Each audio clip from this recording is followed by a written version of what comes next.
Bonjour à toutes et à tous, nous sommes le jeudi 11 décembre, il est 8h30 et vous écoutez la matinale sur EDJ-FM. Au programme, une actualité politique sous tension alors que le budget de la sécurité sociale a été adopté de justesse à l'Assemblée nationale après des débats houleux.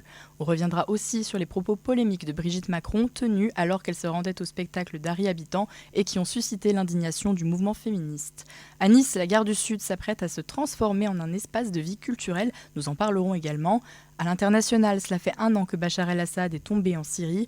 1 an après, quel bilan et quelles perspectives pour le pays ?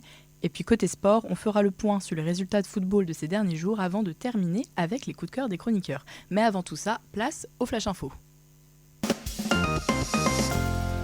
Dans l'actualité ce jeudi, la Russie affirme avoir intercepté 287 drones ukrainiens dans la nuit, selon un communiqué du ministère de la Défense. Les autorités ne précisent pas le nombre total d'appareils engagés, ni combien ont réussi à passer. Il s'agirait de l'une des plus importantes vagues lancées par l'Ukraine depuis le début de la guerre. La région de Briansk concentre la majorité des interceptions, avec 118 drones détruits. 40 drones ont également été abattus dans les régions de Kalouga et autant près de Moscou, dont 32 se dirigeaient vers la capitale.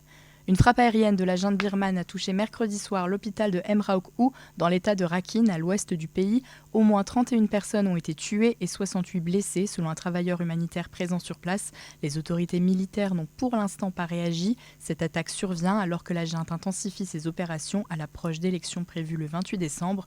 Les groupes rebelles promettent d'empêcher le scrutin dans les zones qu'ils contrôlent. La vénézuélienne Maria Corina Machado, prix Nobel de la paix et opposante au régime Maduro, est réapparue publiquement jeudi à Oslo après 11 mois de clandestinité. Arrivée trop tard pour la cérémonie, elle a salué ses partisans depuis le balcon du Grand Hôtel, tandis que sa fille avait reçu le prix en son nom la veille. Machado vit cachée depuis août 2024 après avoir été empêchée de se présenter à la présidentielle et poursuivie pour conspiration et terrorisme au Venezuela.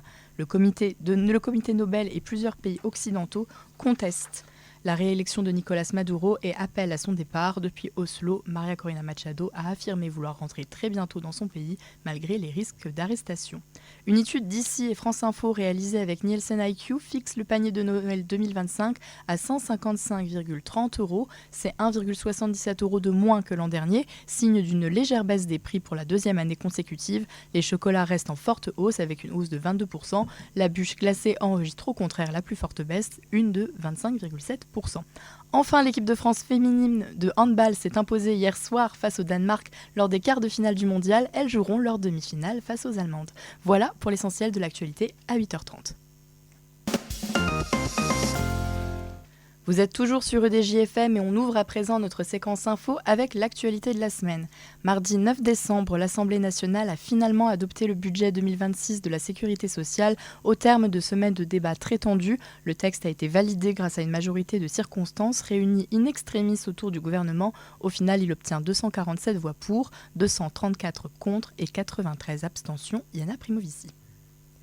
Le vote s'est joué à un équilibre politique très fragile. Le budget doit sa survie à la discipline des députés Ensemble pour la République et Mouvement démocrate, mais aussi à 9 élus Horizon qui ont choisi d'ignorer la consigne d'Édouard Philippe alors qu'une majorité de leur groupe s'est abstenue. Presque tous les députés Liberté, Indépendants, Outre-mer et Territoires ont soutenu le texte, tout comme 6 non-inscrits. Le gouvernement a également bénéficié de l'appui d'une grande partie des socialistes, seuls 6 d'entre eux ayant choisi l'abstention. À droite, un tiers des républicains a voté pour, tandis que les autres se sont abstenus ou ont voté contre. Même les écologistes, pourtant critiques, ont contribué indirectement au passage du texte, en choisissant majoritairement l'abstention. Le processus n'est toutefois pas totalement achevé. Le projet de loi de financement de la sécurité sociale doit repasser au Sénat, normalement demain, le 12 décembre, pour un aller-retour très rapide. La majorité de droite et du centre envisage de renvoyer immédiatement le texte aux députés via question préalable. L'Assemblée aurait alors le dernier mot, probablement dès mardi prochain, sauf imprévu, comme un changement de vote ou trop d'absents dans les rangs. C'est exactement le scénario que le gouvernement espérait, un vote qui enclencherait une dynamique favorable juste avant les fêtes. Plusieurs mesures ont fait débat pendant l'examen du projet de loi, lesquelles ont été retenues dans le texte voté.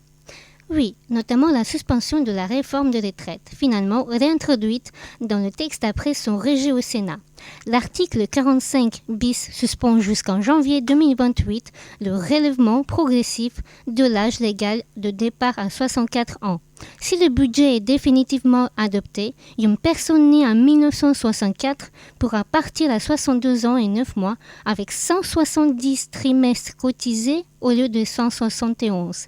Le texte prévoit aussi de mieux valoriser au moment de la retraite les carrières des femmes ayant eu des enfants. Autre point sensible, le gel des pensions et des minima sociaux, l'une des mesures les plus controversées du projet de loi de financement de la sécurité sociale. Comme il a été rejeté, les pensions et prestations comme RSA, APL, allocation familiale seront bien révalorisées en fonction de l'inflation. Un budget voté de justesse, des mesures sociales préservées et un dernier passage au Sénat à suivre. La partie n'est pas terminée, mais le gouvernement a franchi mardi une étape clé. Merci Yana de nous avoir expliqué cette situation complexe. Une phrase de trop et une polémique de plus. Cette semaine, Brigitte Macron s'est retrouvée au cœur d'une tempête médiatique après des propos tenus dimanche dernier en soutien à l'humoriste Harry Habitant. Héloïse Karlicki. Samedi soir, aux Folies Bergères à Paris, des militantes du collectif féministe Nous Toutes interrompent la première du spectacle d'Harry Habitant. Elles portent des masques à l'effigie de l'acteur avec un mot inscrit en lettres noires, « violeur ». Leur objectif, protester contre son retour sur scène après les accusations de viol portées à son encontre par une jeune femme en 2021. Le lundi, une vidéo fait basculer l'affaire dans une autre dimension. On y voit Brigitte Macron dans les coulisses du théâtre, venue rendre visite à l'humoriste. Et dans cet extrait, on y entend ses propos. J'ai peur. T'as peur de quoi? De tout. Mais là, tu sais, les sales connes, on va les foutre dehors. Tu crois? C'est ce que j'ai fait hier, moi. La séquence est rapidement relayée, commentée et condamnée par de nombreuses personnalités et anonymes. Et à ce moment-là, ce sont surtout ces mots qui choquent ou la personne qui les prononce? Les deux, ces mots et ce soutien à Harry Habitant posent question, d'autant plus qu'il repose sur une confusion majeure. Harry Habitant a bénéficié d'un non-lieu en 2024, mais pas d'un acquittement. Concrètement, cela signifie que la justice a estimé qu'il n'y avait pas suffisamment de preuves pour engager un procès. Mais cela ne signifie pas pour autant une reconnaissance de l'innocence. Sur Instagram, le collectif Nous Toutes dénonce un signal qu'il juge désastreux envoyé à toutes les victimes de violences sexuelles par une figure censée incarner l'écoute et la protection. Pour rappel, en 2017, Emmanuel Macron faisait de la lutte contre les violences faites aux femmes une grande cause de son quinquennat. En 2025, les mots de Brigitte Macron résonnent donc comme un contresens, car en France, les violences sexuelles restent massives. Et avez-vous des chiffres à nous communiquer justement sur ces violences? Oui, tout à fait. En 2024, 122 600 victimes de violences sexuelles ont été enregistrées par la police et la gendarmerie, dont plus de 71 000 mineurs. 22 352 plaintes ont été déposées pour viol, pour un total de 1300 condamnations. Beaucoup de classements sans suite, des dossiers sans procès et d'innombrables victimes qui finissent par se taire. Sur les réseaux sociaux, un mot d'ordre circule, le hashtag Salcon, une manière de détourner l'insulte et de la transformer en message politique, avec aussi un rappel du rôle central des féministes dans l'histoire. Car sans elles, pas de droit de vote, pas de droit à disposer de son corps, pas de compte bancaire individuel. De son côté, Brigitte Macron ne s'est pas exprimée directement. Son entourage évoque seulement une critique de la méthode radicale des militantes. Mais pour certaines femmes, le mal est déjà fait. Des militantes affirment notamment avoir été frappées par des spectateurs en colère durant leur action. Cette affaire met en lumière des tensions bien réelles et une fracture profonde de la société liée aux luttes féministes. Merci Héloïse. Le 8 décembre 2024, dans les rues d'Alep en Syrie, une foule en liesse célébrait la chute du régime de Bachar el-Assad. Une page historique se tournait, mettant fin à 54 ans de dictature du clan Assad, un tournant décisif laissant l'espoir d'une nouvelle ère politique avec à sa tête un nouveau président, Ahmed al-Shara, ancien djihadiste d'Al-Qaïda en Irak. Un an plus tard, vous faites le point sur la situation, Mégane Gomez. Oui Léa, en Syrie, tout ou presque est à reconstruire. Après 14 ans de guerre civile, 500 000 personnes ont perdu la vie et près de la moitié a été déplacée de force vers les frontières du pays ou à l'étranger. Il y a un an, après un demi-siècle de dictature impitoyable, le régime assadien tombe. Un homme émerge, Ahmed al-Shara. Présenté comme modéré, il s'installe au pouvoir. Son objectif ? Faire sortir de l'isolement international son pays et rétablir les libertés fondamentales. Rapidement, le nouveau président syrien reçoit l'aide de la communauté internationale. Il est reçu par le président français, Emmanuel Macron, et son homologue américain, Donald Trump, puis enlevé de la liste noire par la Maison-Blanche. Une aide et un soutien expliqués par des libertés en partie retrouvées dans le pays. Depuis son arrivée au pouvoir, le nouveau président syrien n'a prononcé aucune loi à caractère islamique.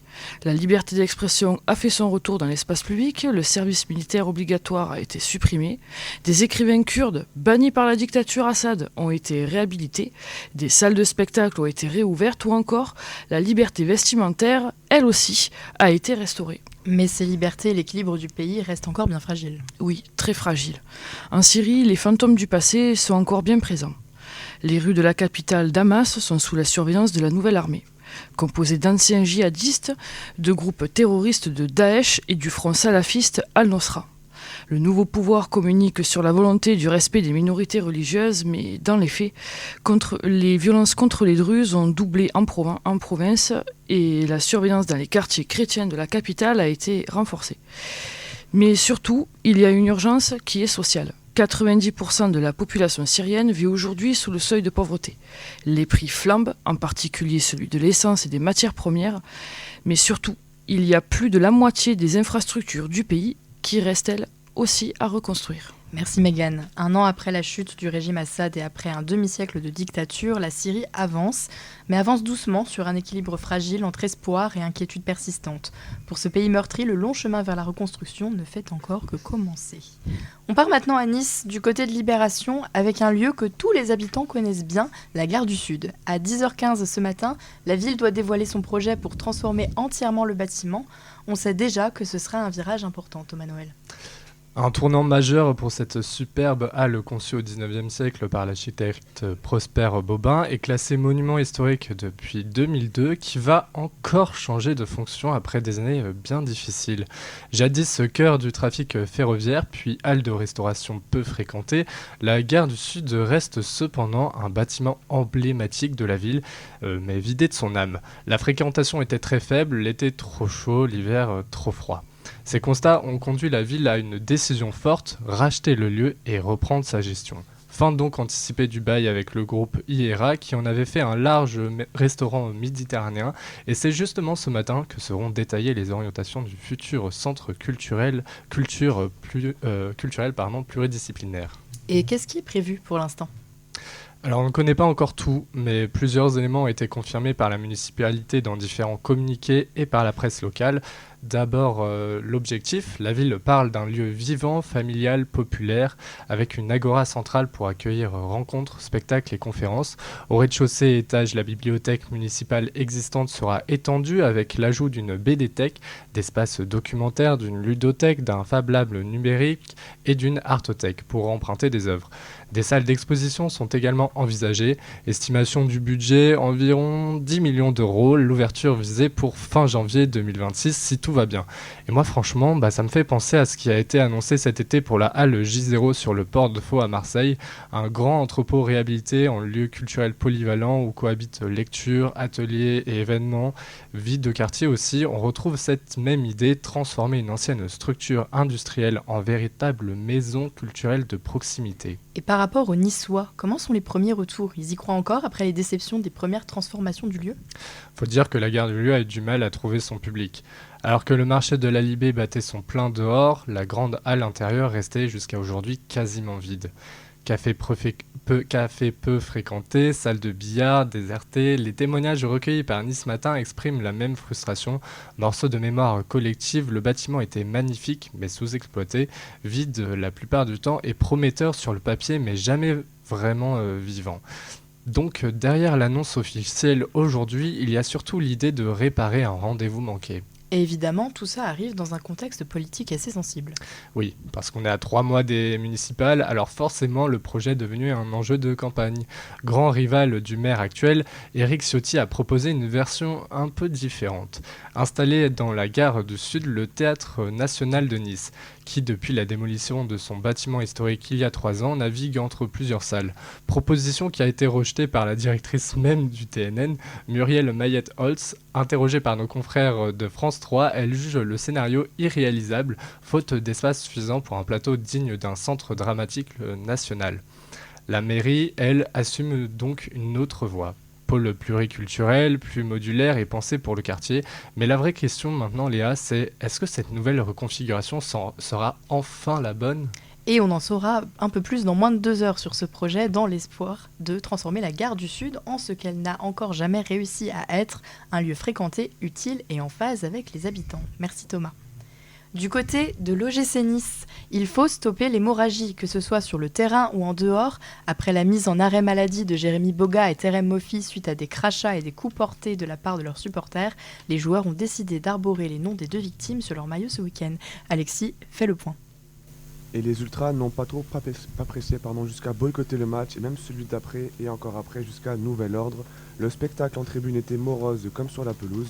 Défait 1-0 par Angers à l'Alliance Riviera, le gym enchaîne le 7e défaite consécutive, toutes compétitions confondues.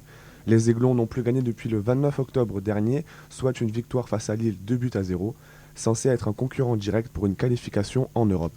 À l'époque, les Niçois étaient placés 8e avec 17 points à 2 longueurs du podium. Aujourd'hui, les hommes de Frank Hayes comptent le même nombre de points et pointent à la 12e marche du classement. Mais cette fois-ci, le gym se retrouve à 12 longueurs de l'OM, 3e, et 7 de Rennes, top 6. Loin de ses ambitions donc d'Europe du début de saison. Ce soir, les coéquipiers de Dante vont essayer de se remettre la tête à l'endroit contre Braga en Europa League, même si Frank Hayes a dit vouloir faire tourner son équipe.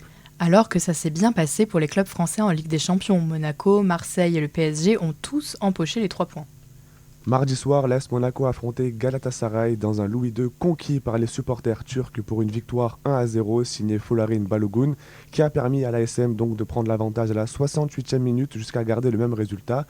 Avec 9 points, les hommes de Sébastien Pocognoni recollent à son adversaire et remontent à la 18e place, synonyme de 16e de finale. Dans le même temps, Marseille se déplaçait en Belgique sur la pelouse de l'Union Saint-Gilloise. Les Marseillais sont imposés 3-2 avec des buts de Igor Pachao et un doublé de Mason Greenwood. Malgré leur domination, les Phocéens se sont fait quelques frayeurs en fin de match, avec notamment 2 hors-jeux signalés contre l'attaquant de Saint-Gilloise, Promise David, pour une pointure de crampon. Bonne opération pour l'OM donc, qui revient dans la course à la qualification en barrage. Les coéquipiers de Pierre-Emerick Aubameyang comptabilisent à présent 9 points et pointent à la 16e place. Un beau bilan pour les clubs français en Ligue des Champions. Les autres équipes engagées ce soir en Europa League, Lille, l'Olympique Lyonnais ou Nice, et en Conference League Strasbourg, tâcheront d'en faire de même. Merci aux chroniqueurs pour leur regard sur l'actualité de la semaine. Dans un instant, ils partageront leur coup de cœur du moment, mais juste avant, on écoute Elton John avec I'm Still Standing sur EDJ FM. C'était Elton John avec I'm Still Standing sur EDJ FM, un titre presque local puisque le clip a été tourné entre Cannes et Nice en 1983. Et on enchaîne tout de suite avec nos cartes blanches. Les chroniqueurs vous partagent leur coup de cœur ou le rendez-vous manqué du moment, que ce soit un film, une série, un jeu vidéo, une initiative locale, bref, ce qui les a marqués cette semaine. Et avec la fin de l'année qui approche, nos applications de musique nous le font bien savoir. Les Wraps, résumés des écoutes musicales 2025, sont de retour. C'est enfin le moment de savoir qui a été votre artiste numéro 1 et peut-être que certains ont eu Sophia Isela. Marie de Groot, vous nous parlez de cette jeune artiste. Sophia Isela, c'est une jeune chanteuse de 20 ans qui nous vient des États-Unis et dont le style est assurément unique. Celle qui dit s'être inspirée de la poétesse féministe Sylvia Plath pour écrire ses textes parle à ceux qui en ont marre. Marre du male gaze, marre du sexisme, marre de l'hypersexualisation.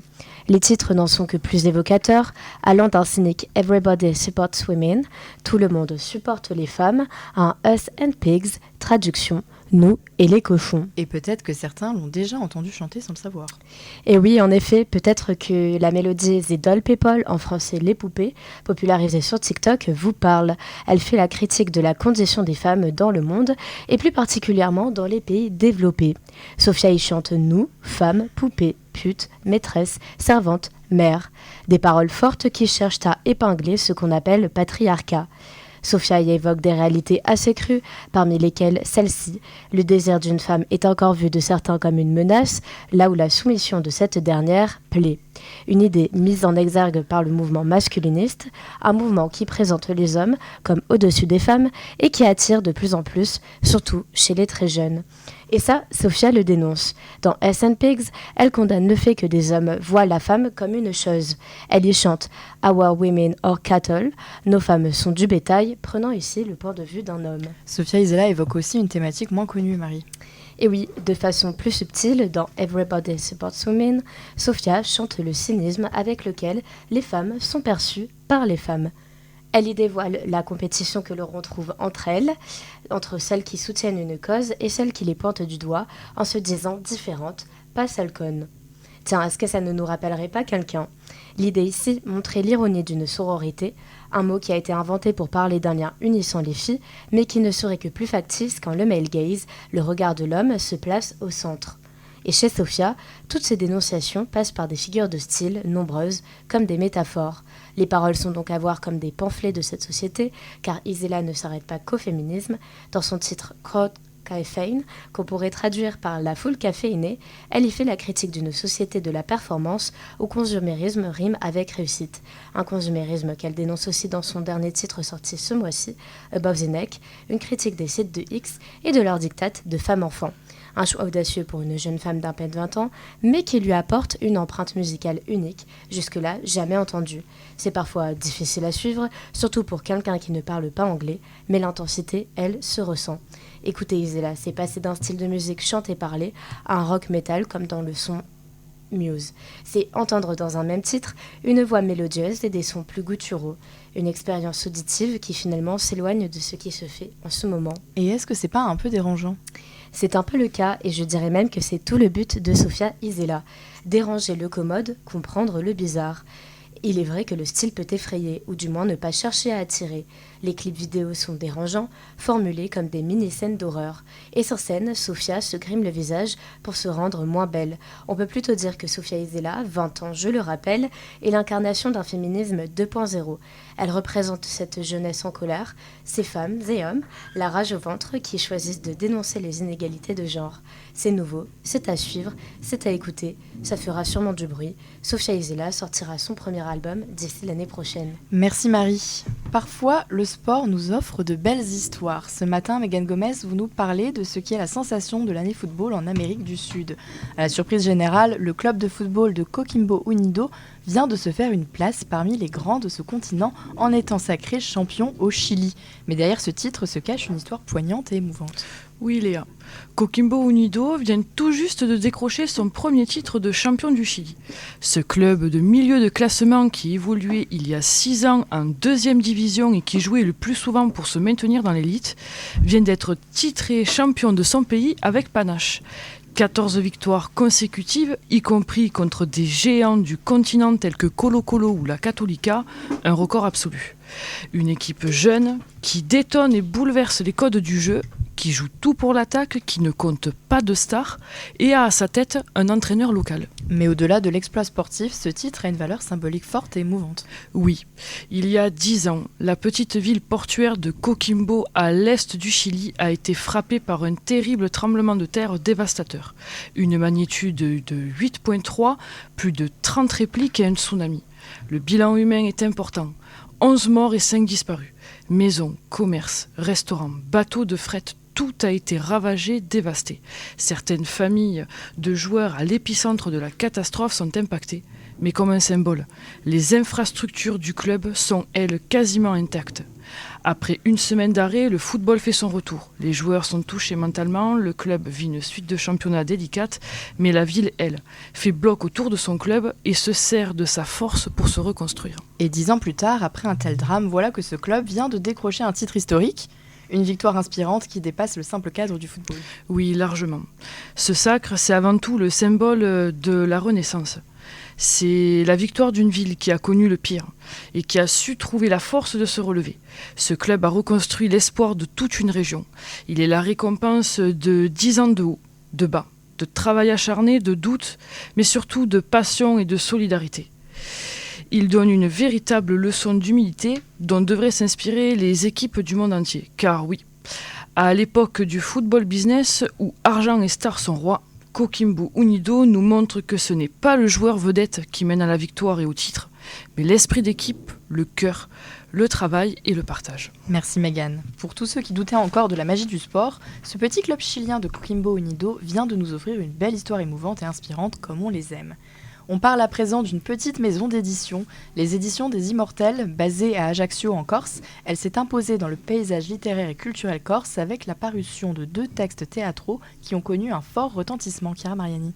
Fondée en 2012, la maison d'édition des Immortels est née d'un désir, celui de donner à une Corse contemporaine la visibilité et la place qu'elle mérite. Les fondateurs partent d'une idée simple, créer de beaux livres mais à un prix accessible. La maison se lance alors avec des ouvrages sur l'architecture et l'art de vivre en Corse, avant d'élargir à la chanson corse, la cuisine, le tout en investissant le créneau du livre jeunesse avec originalité. Leur best-seller, paru en 2014, intitulé « Né en Corse », illustre leur ligne éditoriale avec des récits qui ne sont pas de grandes fresques historiques, mais de petites histoires lisibles et accessibles à tous. Plus récemment, la maison a exploré un nouveau terrain, celui du théâtre, avec la parution de 2 pièces fortes. Un choix qui répond à une véritable attente sur l'île. Le premier texte, lauréat de la bourse à la dramaturgie en langue corse, s'intitule « Prouve-nous ». Il s'agit d'une œuvre dramatique qui aborde des thèmes comme la violence symbolique et politique, ainsi que le dilemme identitaire, à travers l'expérience de jeunes Corses confrontés à des traumatismes.